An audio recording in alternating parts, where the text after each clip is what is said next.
हरे कृष्णा। चलिए आज का सेशन शुरू करते हैं। हम शुरू करेंगे अपने मंगलाचरण प्रेयर्स के साथ। ओम अज्ञानतिमिरन्धस्य ज्ञानञ्जनशलाकया चक्षुरुन्मीलितं येन तस्मै श्रीगुरुवे नमः।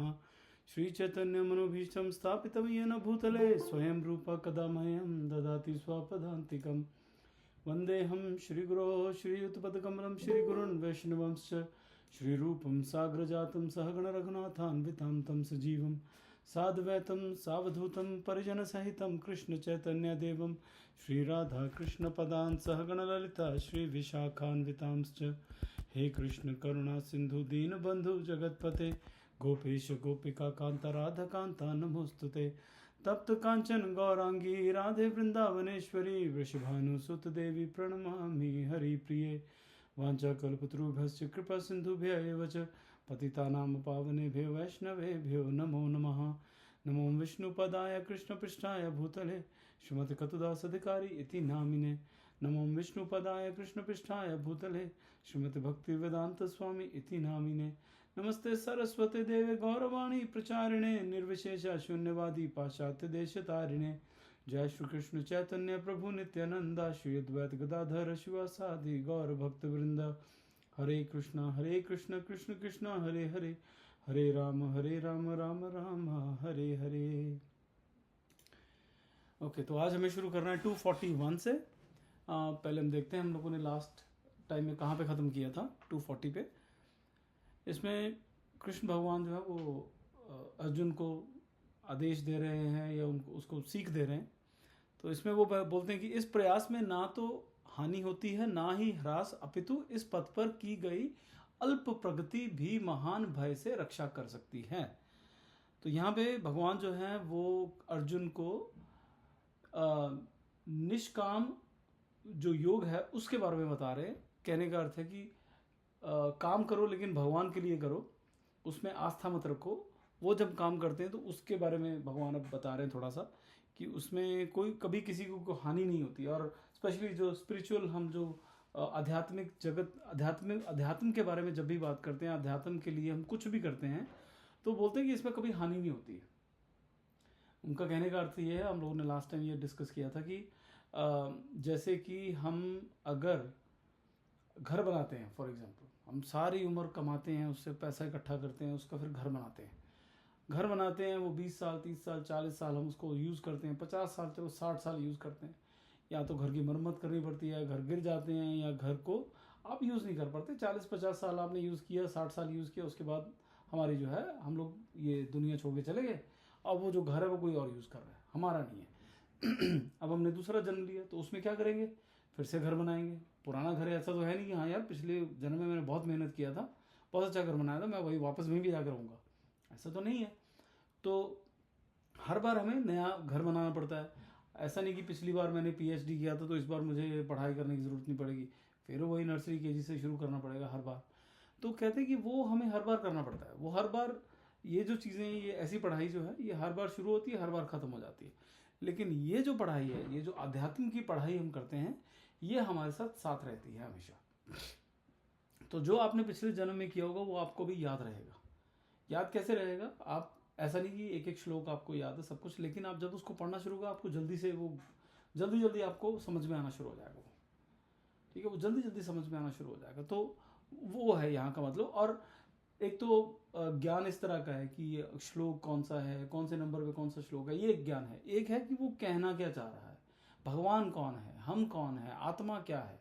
वो सारा ज्ञान आपने जितना भी ले लिया है वो आपका ज्ञान कभी भी वो छूटेगा नहीं, वो जन्मों जन्मों तक रहेगा जब तक आप वापस गोलोक धाम में वापस नहीं चले जाते। अगला देखते हैं 241। व्यवसायत्मिका बुद्धिरेकः कुरुनंदन बहुशाखा ह्यनन्ताश्च बुद्धयो स व्यवसायिनाम। जो इस मार्ग पर चलते हैं वे प्रयोजन में दृढ़ रहते हैं और उनका लक्ष्य भी एक होता है। हे कुरुनंदन, जो दृढ़ प्रतिज्ञा नहीं है उनकी बुद्धि अनेक शाखाओं में विभक्त रहती है। यहाँ पे भगवान उसी चीज़ को फिर से थोड़ा सा एम्फेसाइज कर रहे हैं, थोड़ा सा और उस पर जोर डाल के बता रहे हैं कि जिनके इस मार्ग पर जिनके प्रयोजन दृढ़ रहते हैं उनका लक्ष्य भी एक होता है। इसका अर्थ क्या है? अब हम देखेंगे प्रभुपाद जी ने क्या लिखा है इसके बारे में। उसका एक अर्थ ये है कि हम जो करें, हमें हमारा एक लक्ष्य हो, लक्ष्य को लेके फिर चले। हमारा क्या होता है कि हम काम करते हैं, वो हमारा लक्ष्य कुछ खास नहीं होता है। जैसे काफ़ी सारे काम हम जो करते हैं, हमें शाम का खाना मिल जाना चाहिए, बस बाकी कोई लक्ष्य नहीं है। ऐसे ही अध्यात्म में भी हम लोग क्या करते हैं, सुबह बस धूप बत्ती करनी क्योंकि ड्यूटी है। मैंने पिछली बार बताया था ना, हम 4 तरीके होते हैं, 4 वजह से हम भगवान की तरफ जाते हैं। 4 वजह से हम भगवान की तरफ जाते हैं। सॉरी, हाँ, 4 वजह से हम भगवान की तरफ जाते हैं। एक है कि हम डर से, कि हमें डर है, हमें डर लगता है, भूत प्रेत से डर लगता है कि भगवान हमारी रक्षा करेंगे, या फिर अपने कर्मों से डर लगता है कि यार बुरा कुछ हो जाएगा तो भगवान की रक्षा करते हैं, भगवान हमारी रक्षा करेंगे। दूसरा है कर्तव्य से जाते हैं कि नहीं हमारी ड्यूटी है, हमें करना चाहिए ये, ठीक है, करना चाहिए ये सब। सॉरी, दूसरा जो है वो है भेड़ चाल, सब कर रहे हैं इसलिए मैं भी कर रहा हूँ, मेरे माँ बाप करते हैं इसलिए मैं कर रहा हूँ, मेरे फ्रेंड्स करते हैं, मेरे आस पड़ोस वाले करते हैं इसलिए मैं भी कर रहा हूँ, ऐसे करते हैं। तीसरा होता है कि हम कर्तव्य है हमारा, हमें ड्यूटी है, नहीं भगवान जो होते हैं वो उन्होंने हमें पैदा किया है, हमें उनकी पूजा करनी ही चाहिए। ये हमारे पंडित जी ने बोला है, ये मेरे माता पिता बोलते हैं, ये मेरे टीचर भी बोलते हैं कि हमें करना ही चाहिए। तो ये तीसरा भाव होता है। चौथा भाव क्या होता है? हमें प्रेम है, भगवान से प्रेम है, हम प्रेम से जाते हैं। अब जो प्रेम वाला भाव है ना, वहाँ पे बाकी सब किसी औपचारिकता जिसको फॉर्मेलिटीज होती है उनकी ज़रूरत नहीं होती है, ये सब कुछ अपने आप होता है। जब हम ड्यूटी से करते हैं, डर से करते हैं, तो धूप बत्ती जो करते हैं ना वो थोड़ा भार लगता है, लेकिन लगता है नहीं यार ये करना चाहिए, नहीं तो भगवान नाराज हो जाएंगे। लेकिन जब हम प्यार से यही चीज़ करते हैं, जब प्रेम भाव में करते हैं, तो ये सब भार नहीं लगता है। और करते हैं नहीं करते उससे फर्क भी नहीं पड़ता है, लेकिन फिर हम ज़्यादा करते हैं। क्यों करते हैं? क्योंकि तब प्रेम है, तब ऐसा लगता है कि अरे इससे ना भगवान खुश हो जाएंगे। तो उनको खुश करने के लिए हम बहुत कुछ करते हैं, खाना भी बनाते हैं, और खाना भी अच्छा खाना बनाते हैं, अच्छी अच्छी चीज़ें लेके आते हैं, सब कुछ अच्छे से काम करते हैं कि भगवान खुश रहें, ठीक है। तो ये 4 अलग अलग भाव हैं। तो वैसे ही यहाँ पे दृढ़ निश्चय बहुत ज़रूरी है। दृढ़ निश्चय और एक लक्ष्य क्या है हमारा, हमें करना क्या है, तो वो जानना बहुत ज़रूरी है। वो उसके लिए ज्ञान बहुत ज़रूरी है कि हमारा लक्ष्य, हम जब शिव जी को मान रहे हैं तो हमारा लक्ष्य क्या होता है, उससे क्या होगा। अगर हम देवी को मान रहे हैं, दुर्गा माँ को मान रहे हैं, तो उसका हमारे लक्ष्य क्या होगा उससे। अगर हम सूर्य देव की पूजा कर रहे हैं, उसका लक्ष्य क्या है। हमारा जनरली लक्ष्य क्या होता है, हम ये नवग्रह पूजा कर रहे हैं ताकि हमारे ग्रह शांत हो जाए, हमारे कुछ कुंडली में आया है तो ग्रह शांत करने की वो लक्ष्य होता है। लेकिन यहाँ पे वो लक्ष्य नहीं, वो लॉन्ग टर्म का लक्ष्य नहीं, वो शॉर्ट टर्म का लक्ष्य है। वो लक्ष्य क्या है, हमने एक कुछ दुष्कर्म किए थे, उसकी वजह से हमें प्रताड़ना हो रही है, उसकी वजह से हमें प्रॉब्लम्स हो रही हैं। अब उस प्रॉब्लम्स को फिक्स करने के लिए हम कहते हैं, अलग अलग ग्रहों के पास जाते हैं, भैया आप शांत हो जाओ, आप शांत हो जाओ, आप शांत हो जाओ। उनको बिगाड़ा किसने? हमने। वो अपने आप नहीं बिगड़े, ऐसा नहीं मन किया उनको एक दिन की चल यार आज ये रोज जरियाल को परेशान करते हैं, नहीं, वो कुछ कांड किया है मैंने, उसी की वजह से वो आए हैं, उसी को वो दंड दे रहे, क्योंकि उनकी ड्यूटी है, वो भगवान के एक एम्प्लॉयज़ हैं। ये जितने देवी देवता हैं ये भगवान के एम्प्लॉयज़ हैं, इनका हर एक का अलग अलग काम है, वो काम करना है उनको। ग्रहों का काम है हमारा, हमें फल या दोष जो है उसको पूरा करना, या तो फल देना या उसमें उसका दंड देना, वो उनका काम है ये। ऐसे ही दुर्गा माँ का काम क्या है, वो है दुर्ग, जो दुर्ग को संभालती है, और ये संसार जो है वो दुर्ग है, उसकी रक्षक है वो। और इसमें से बाहर निकलने के लिए वो हमारे टेस्ट लेती है। जब यहाँ से हमें आध्यात्मिक जगत में जाना है तो उसके लिए उसके पास वो हमारे टेस्ट लेती है। और वो जो टेस्ट है, वो जिसको हम लिटमस टेस्ट भी बोल सकते हैं, या उसको इसमें अंग्रेजी में बोलते हैं कि लिटमस टेस्ट है, कि बहुत ही तरह तरह के टेस्ट होते हैं। वो दुर्गा माँ की जिम्मेदारी है कि ये साफ करके भेजना बंदे को। तो वो हमें बार बार चपाट मारती है, बार बार चपेड़े मारती है, जिसको मेरे गुरु महाराज ने एक बुक लिखी हुई है, माया की मार।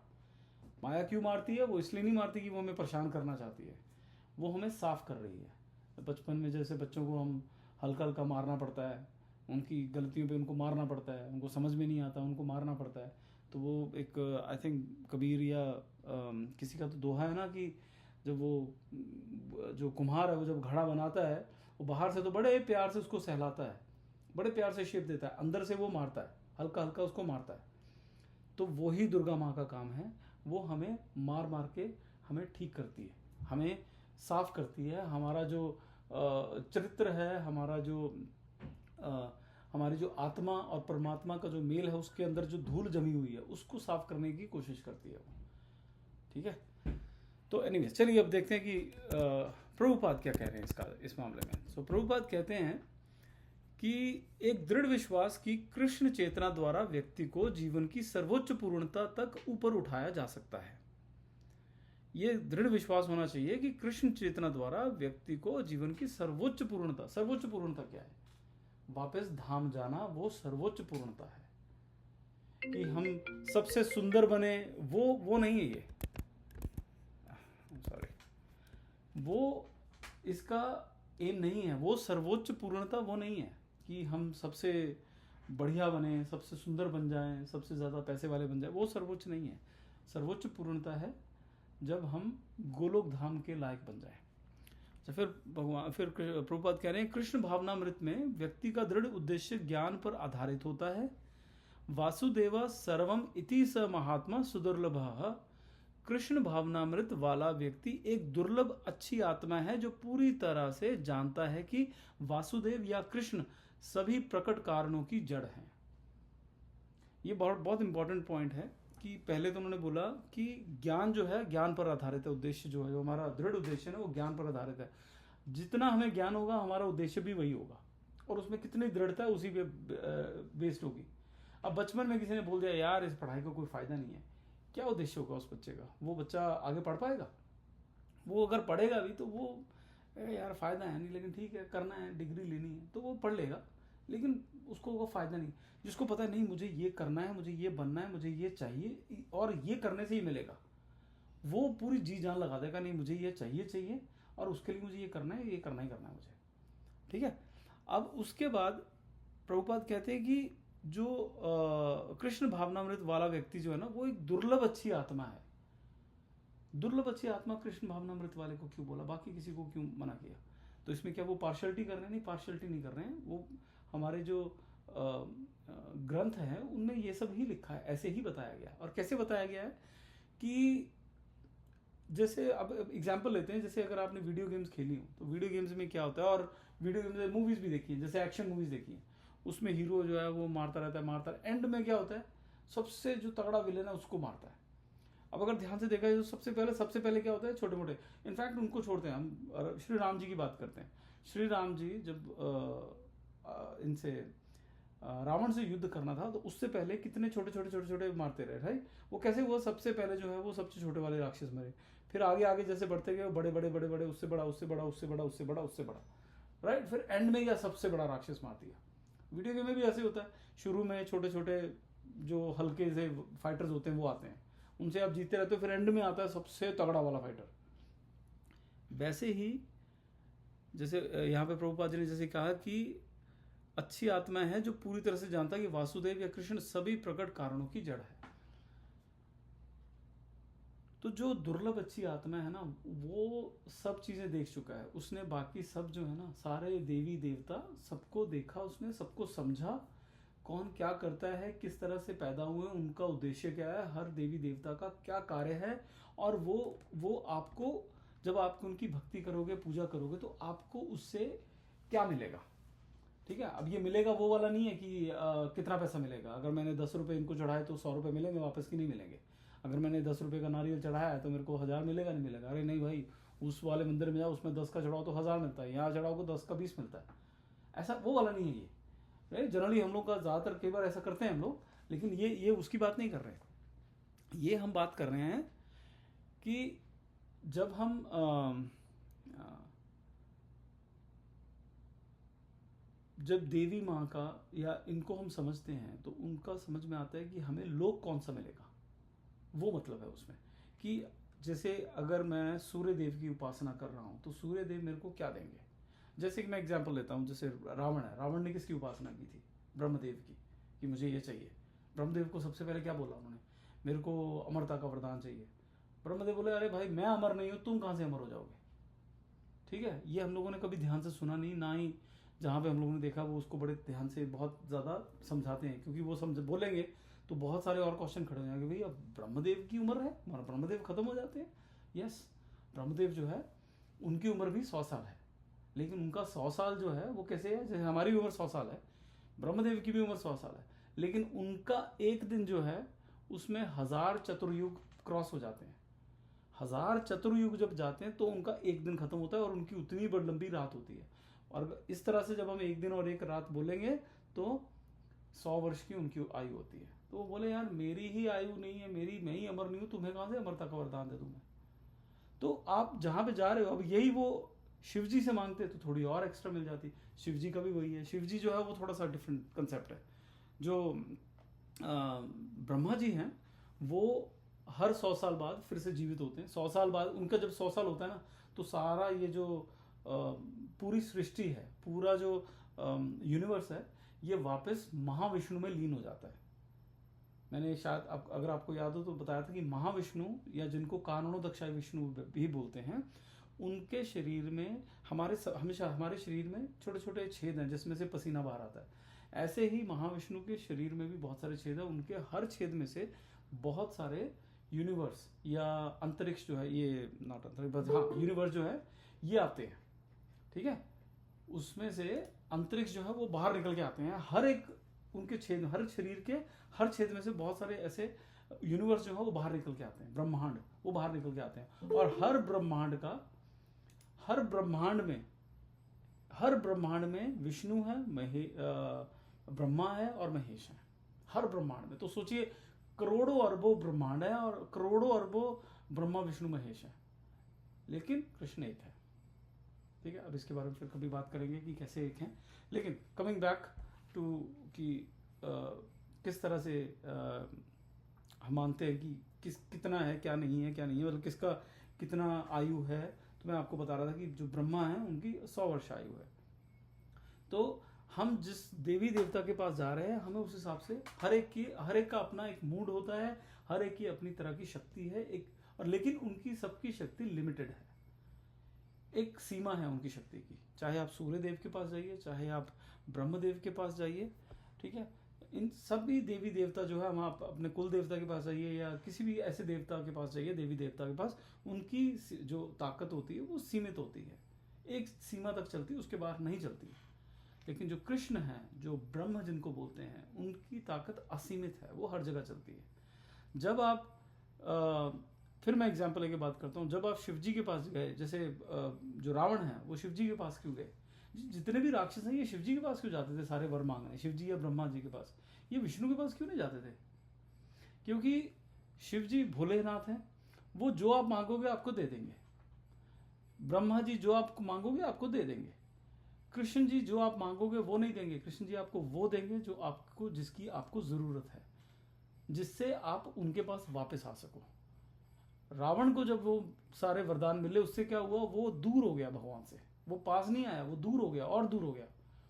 लेकिन जब आप विष्णु या कृष्ण, इनसे जब आप वरदान मांगते हैं तो वो देते हैं जो आपको ज़रूरत है, और फिर ताकि उससे वो आपको और अपने पास खींच सकें। अगर धन देने से आप उनके करीब आओगे तो आपको धन देंगे, अगर उनको लगेगा नहीं इसको धन दिया तो ये दूर चला जाएगा, तो आपको धन नहीं देंगे वो। ठीक है, तो इस तरह से चलता है।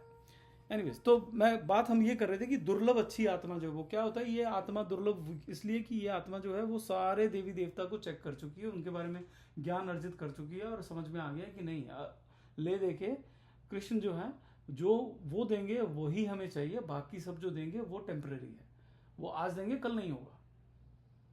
कि अगर किसी ने स्वर्ग लोक दे दिया, स्वर्ग लोक जो है वो भी कुछ सालों में खत्म हो जाता है, राइट। जब 100 साल होते हैं, इसके 100 साल नहीं, एक दिन जब ब्रह्मा जी का होता है, उसके बाद प्रलय आती है। जो प्रलय आती है तो प्रलय में ये धरती से लेके स्वर्ग लोक तक सारे का सारा पानी में डूब जाता है। जो गर्भोदक्षाई विष्णु हैं, जो एक सागर में लेटे हुए हैं विष्णु, और उनके नाभि में से कमल निकलता है, वो विष्णु जिस पानी में लेटे होते हैं ना, वो पानी जो है वो ऊपर तक उठता है, और ये सारी की सारी जो सृष्टि है, आधी सृष्टि, वो सारी पानी में डूब जाती है। सिर्फ जनलोक, तपलोक और ब्रह्मलोक, ये 3 लोग जो हैं ये बाहर रहते हैं पानी के।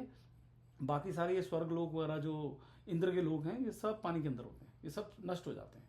और जब एक रात होती है, एक दिन दोबारा से उठते हैं और फिर से सब कुछ बनाते हैं, फिर से सब कुछ पानी नीचे जाता है, फिर सारा कुछ आता है। फिर वो आपने सुना है ना, वो पृथ्वी को निकाला, भगवान ने पृथ्वी को निकालते हैं अपने दांतों पे रख के, वो नाम भूल गया मुझे। वो ये तब होता है जब ब्रह्मा जी जो है उठते हैं, वो देखते हैं अरे यार ये सब कुछ तो पानी में है, तो फिर वो विष्णु जी को बोलते हैं, कभी खुद वो, कई बार वो खुद वो अवतार लेते हैं, किसका है वो जो, एनीवेज, तो अवतार लेके वो खुद दांतों में लेके आते हैं, कई बार विष्णु जी जो है वो अवतार लेके दांतों में लेके आते हैं, हर बार अलग अलग कहानी होती है। ठीक है जी, ओके नेक्स्ट। प्रभुपाद जी क्या कह रहे हैं, जैसे किसी पेड़ की जड़ को सींचने से व्यक्ति स्वचालित रूप से पत्तियों और शाखाओं को पानी वितरित करता है, उसी प्रकार कृष्ण भावनामृत में कार्य करके व्यक्ति सभी की सर्वोच्च सेवा कर सकता है, अर्थात स्वयं, परिवार, समाज, देश, मानवता आदि। तो पहले तो ये कि ये पहले भी एग्जाम्पल आया था कि जब कृष्ण को आप पूजा करोगे ना, तो आप एक तरह से कह लो कि आपने जड़ की पूजा की। जब हम पानी देते हैं पौधे को, तो हम पत्तियों को पानी नहीं देते हैं, उनकी जो शाखाएं हैं उसको पानी नहीं देते, हम जड़ में पानी देते हैं। जड़ में पानी देते हैं तो बाकी सब पत्तियों में, सारी शाखाओं में पानी अपने आप चला जाता है। ठीक है ना। ऐसे ही जो कहने का यहाँ पे भाव ये है कि जो जड़ और पत्तियां ये सारे देवी देवता हैं। जड़ कौन है? कृष्ण है। कृष्ण से ही ये सब फलीभूत हुए हैं, वहीं से आए। तो जब हमने कृष्ण को सेटिस्फाई कर दिया तो बाकी सब अपने आप सेटिस्फाई हो गए। अच्छा, सेम वे अगर आप पत्ते को पानी देते हो या किसी शाखा को पानी देते हो, वो भी सारे पेड़ को ही लगता है, वो भी कृष्ण को। जब भी आप किसी की भक्ति कर रहे हो ना, तो वो आप एक तरह से कृष्ण की भक्ति ही कर रहे हो या ब्रह्म की ही भक्ति कर रहे हो। लेकिन उस केस में क्या है कि आपका जो रिजल्ट है ना, वो थोड़ा सा डिफरेंट हो जाता है, क्योंकि अब आप सीधा कृष्ण के पास नहीं जा रहे, आप उनके किसी जो एम्प्लॉयज हैं उनके पास जा रहे हो। जब आप उनके पास जाओगे तो जितनी उनकी शक्ति है आपको उतना ही फल मिलेगा, लेकिन उनकी शक्ति कहाँ से आ रही है? वो भी कृष्ण से आ रही है। ठीक है ना। तो ऐसे होता है। अच्छा, दूसरा इसमें क्या था कि हाँ, कहते हैं कि उसी प्रकार कृष्ण भावनामृत में कार्य करके व्यक्ति सभी को सर्वोच्च सेवा कर सकता है, कि सारे समाज की सेवा कर सकता है जो अगर कोई कृष्ण भावनामृत हो जाए। वो कैसे? हमें तो लगता है कि जो पूजा पाठ करते हैं वो तो सन्यासी हो जाते हैं, वो तो साधु बन जाते हैं, वो पीले वस्त्र पहन के घर बार छोड़ के निकल जाते हैं। नहीं, अलग अलग वर्ण और आश्रम है, राइट। एक है हमारा ब्रह्मचार्य आश्रम, एक है गृहस्थ आश्रम, फिर है वानप्रस्थ, फिर है आपका संन्यास आश्रम। तो जो गृहस्थ, बिकॉज ये दुनिया कौन चलाता है? गृहस्थ चलाते हैं, राइट। दुनिया जो एक्चुअल में दुनिया चलाता है वो गृहस्थ चलाते हैं, बाकी जो होते हैं वो उनको मार्गदर्शन करते हैं। लेकिन जो दुनिया चलाता है एक्चुअल में वो कौन है? वो है ये आपके जो फैमिली मैन है, राइट। तो और अगर वो कृष्ण भावनामृत हो, जिसको पता है कि कृष्ण सबसे ऊपर है, तो और जिसको भगवान के साथ अपने रिलेशन का ज्ञान है, तो वो पूरी दुनिया में हिंसा कभी नहीं चाहेगा, वो सब जगह सुख शांति ही चाहेगा। वो अगर हिंसा लेके भी आएगा तो ऐसे इसलिए लेके आएगा ताकि बाकी लोग भी शांत हो सकें। वो अशांति को खत्म करने के लिए हिंसा करेगा, शांति को भंग करने के लिए कभी हिंसा नहीं करेगा। ये इनका मतलब है। अच्छा, आगे क्या बोल रहे हैं? किसी से प्यार करने के लिए हमें उसे जानना होगा। तो होता क्या है कि अगर हम किसी को प्यार करते हैं तो हम उनको जानने की कोशिश करते हैं, ये क्या खाता है, क्या इसको पसंद है, क्यों ये ऐसा करता है, क्यों ऐसे बिहेव करता है, क्यों ऐसे बिहेव नहीं करता। वो जानने, जब हम प्यार करते हैं तो ये सब जानने की इच्छा होती है ना कि ये क्या। तो वैसे ही भगवान को अगर प्यार करना है तो उनको जानना चाहिए हमें कि ये कौन है, भगवान क्यों कौन है, ये क्या खाते हैं, क्या इनको अच्छा लगता है, क्या अच्छा नहीं लगता है, ये किसके साथ रहना पसंद करते हैं, किसके साथ रहना पसंद नहीं करते हैं। तो वो सब जानना है, उसी के लिए हम ये सारे शास्त्र पढ़ते हैं, भगवान को जानने के लिए। ठीक है जी। अच्छा, नेक्स्ट देखते हैं 40 to 43। यामिमां पुष्पितां वाचं प्रवदन्तय विपश्चिताः वेदवादरताः पार्थ नान्यदस्तीति वादिनः कामात्मानः स्वर्गपरा जन्म कर्म फलप्रदां क्रिया विशेष बहुलां भोगैश्वर्य गतिं प्रति।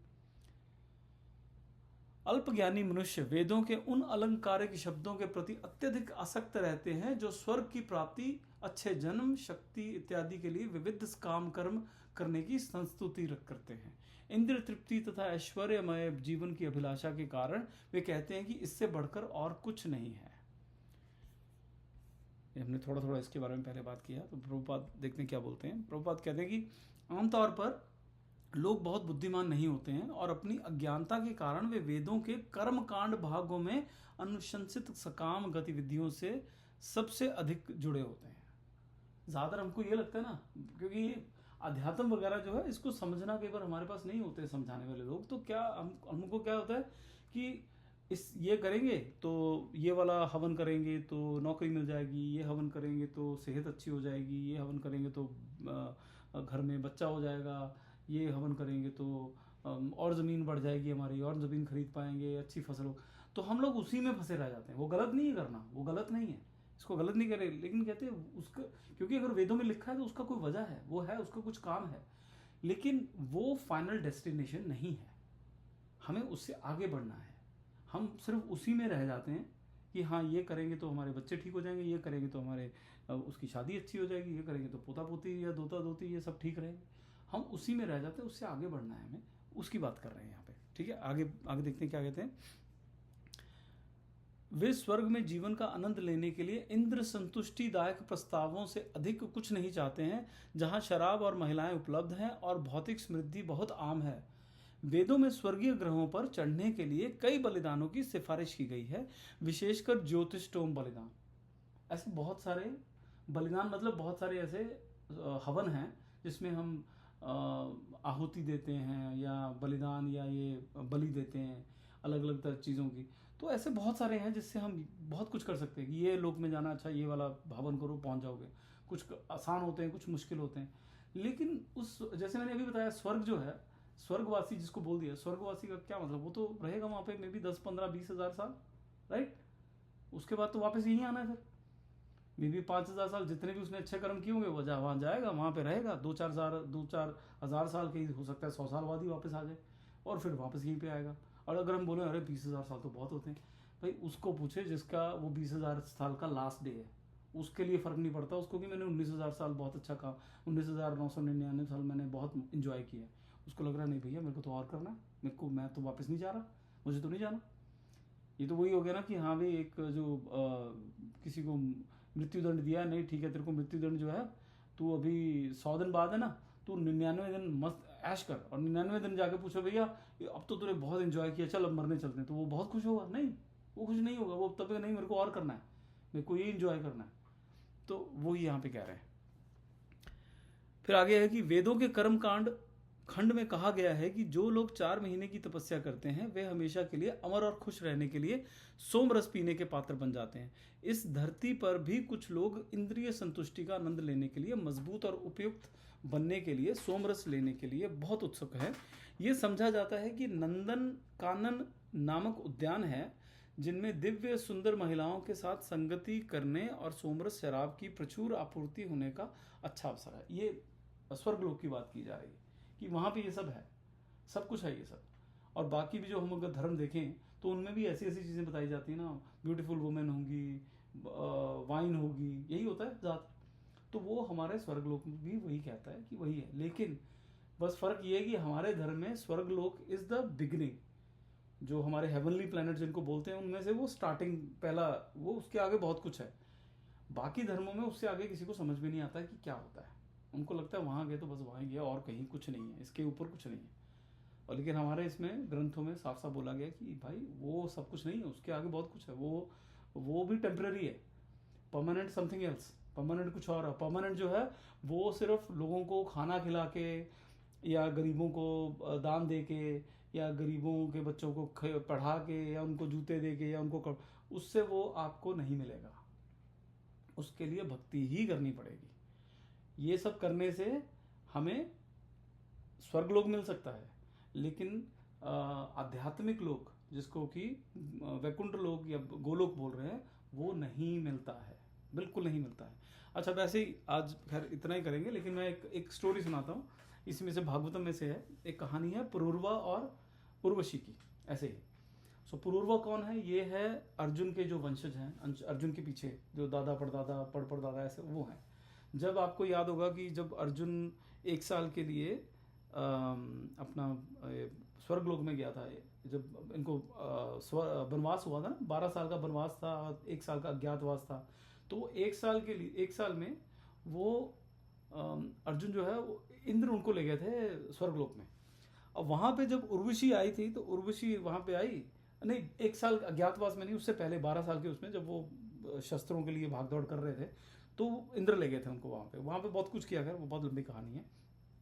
वहाँ पे उर्वशी आई। अब उर्वशी जो हैं वहाँ पे स्वर्गलोक में उनको ये वरदान है, उनको है कि आपको जो है शारीरिक सुख जो है पूरा प्राप्त होगा।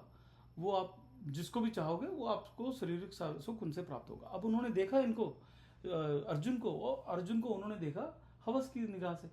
अब लेकिन अर्जुन जो है उनको देखने की अपनी दादी माँ की नज़र से।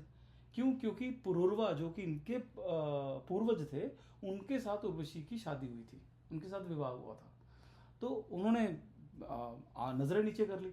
तो इससे उर्वशी बहुत क्रोधित हो गई थी और उर्वशी ने उनको श्राप दिया था कि तुम हिजड़े बन जाओगे 1 साल के लिए।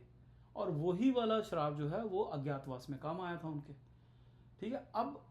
अब ये स्टोरी है कि ये पुरूरवा के साथ शादी कैसे हुई थी, वो मैं आपको बताने जा रहा हूँ। कि बहुत पहले पुरूरवा जो थे बहुत ही मतलब सुंदर और एक तरह से कह लो कि मोस्ट एलिजिबल बैचलर जिसको बोलते हैं पूरे अर्थ में थे।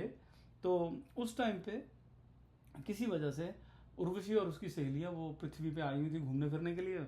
उन्होंने पुरूरवा को देखा, पुरूरवा ने उनको देखा, पुरूरवा को बहुत सुंदर लगी, उनको पुरूरवा बहुत अच्छा लगा। तो उन्होंने आपस में शादी कर ली। शादी की नहीं, सॉरी, उन्होंने बोला कि मुझे शादी करनी। तो उन्होंने उर्वशी ने बोला नहीं मैं कर नहीं सकती, लेकिन ठीक है मेरी एक कंडीशन, उन्होंने कुछ कंडीशंस बताई कि ये कंडीशंस है, ये पूरी करोगे, ये कभी भी नहीं करोगे ऐसे, तब मैं आपसे शादी करूँगा। तो ठीक है, वो मान गया।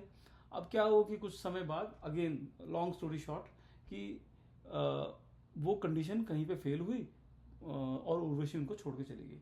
पुरूरवा पीछे से उनके पीछे इतना पागल हो गए थे, जबकि वो चक्रवर्ती महाराज थे, चक्रवर्ती थे, बहुत ही अमेजिंग किस्म के योद्धा थे और बहुत ही अमेजिंग राजा थे तब के। और वो उसके पीछे हो गए पागल, उनके पीछे वो पागलों की तरह घूमते थे। जैसे ये मूवीज देखी होगी ना आपने, देवदास वगैरह, वो कुछ भी नहीं है उनके सामने जो उन्होंने किया। उन्होंने तो राजपाट छोड़ के वो तो जगह जगह जहाँ जहाँ वो जाते थे, जहाँ जहाँ मिलते थे वहाँ जाके बैठे रहते थे, वहाँ पे शराब पी के पड़े रहते थे, ये सब काम करते थे। फाइनली उनको एक दिन वो कहीं दिख गई अपनी सहेलियों के साथ। वो गए कि मैं तो पागल हो रखा हूँ तेरे पीछे, तू यहाँ सहेलियों के साथ घूम रही है, तू मेरे को छोड़ के क्यों चली गई, तू वापस आ जा। वो बोले तू पागल हो गया, तू राजा है, थोड़ा अपना ध्यान रखा, अपनी इंद्रियों पे थोड़ा कंट्रोल करो, ऐसे नहीं करते। तो लेकिन नहीं, पीछे पड़ गया, नहीं मुझे तो तू चाहिए। तो वो बड़ी दुखी हो गई। वो कहती है अच्छा ऐसा है कि एक यज्ञ है, ये यज्ञ करो तो मैं मिल जाऊंगी। अब आप मानोगे नहीं, उसने वो यज्ञ किया, जबकि वो इतना समझदार राजा था, इतना पढ़ा लिखा, और उसको अध्यात्म का पूरा ज्ञान था। लेकिन ये होता है इंद्रिय, जहाँ पे इंद्रियां हम लोग हमें कंट्रोल करना शुरू कर देती, तो फिर हम ऐसे काम करते हैं। उन्होंने बहुत बड़ा यज्ञ किया और यज्ञ का सिर्फ एक ही उद्देश्य था कि मुझे स्वर्गलोक मिल जाए और स्वर्गलोक में मुझे उर्वशी मिल जाए, बस। और उसका भी फिर बहुत लंबी कहानी है कि वो जो उसका जो यज्ञ था वो इतना आसान नहीं था, उसमें बहुत सारी बाधाएं आई, बहुत सारी अड़चने आई, पर फाइनली उन्होंने वो यज्ञ किया और उनको स्वर्गलोक मिला। अब सोचने की बात ये है, अगर ये हम बॉलीवुड मूवी में बनाए तो ये तो भाई फाइनली बहुत बढ़िया एंडिंग, मस्त मूवी, एकदम ज़बरदस्त, राइट। बट अगर हम बिग पिक्चर बात करें, जो भगवान जिसके बारे में बात कर रहे हैं, कि वो वहाँ पे जाएंगे, वो वहाँ पे गए होंगे, 10-20 हज़ार साल लगाए होंगे, फिर वापस यहीं पे आ गए होंगे, राइट। अगर वही मेहनत, जबकि उनके पास वो सब श्रम भी था और उतनी समझ भी थी, वही मेहनत वो अध्यात्म की तरफ लगाते, तो उनको, क्योंकि लेते कि तो उनको क्या चाहिए, सुख चाहिए था ना। हम सबको वही चाहिए, सुख चाहिए, फन, हमें फन करना है, हमें मजा करना है, हम सबको सुख करना है। और सुख अलग अलग तरह का हम जगह अलग अलग जगह ढूंढते हैं। कभी अपने बच्चों में ढूंढते हैं, कभी अपने माँ बाप में ढूंढते हैं, कभी हम नई नई गाड़ियाँ लेके, नए टीवी लेके, नए मोबाइल फोन्स लेके उनमें ढूंढते हैं। चाहिए तो हमें मज़ा है सबको।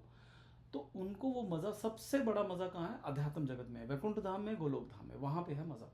अगर उसको ढूंढते वो उनको मिलता, वो परमानेंट उसको आनंद मिलता। लेकिन अभी उन्होंने टेम्पररी आनंद ढूंढा, उसके लिए इतनी मेहनत, इतनी मगजमारी की। और वही काम हम लोग करते हैं। हम लोग टेम्पररी मज़े के लिए, टेम्पररी आनंद के लिए हम लोग सारी उम्र भागते हैं, और जो परमानेंट आनंद है उसके बारे में ज़्यादा सोचते नहीं है, ज़्यादा बात नहीं करते हैं। ठीक है, एनीवेज जी, यहाँ पे हम ख़त्म करते हैं। अगली बार हम करेंगे शुरू 244 से। सॉरी, 5 मिनट ऊपर हो गया। हम अगली बार थोड़ा सा ध्यान रखेंगे, टाइम पे ख़त्म करेंगे। Thank you very much. Srila Prabhupada की जय, गुरु महाराज की जय। हरि बोल, हरे हरे हरि हरि बोल, हरे कृष्ण।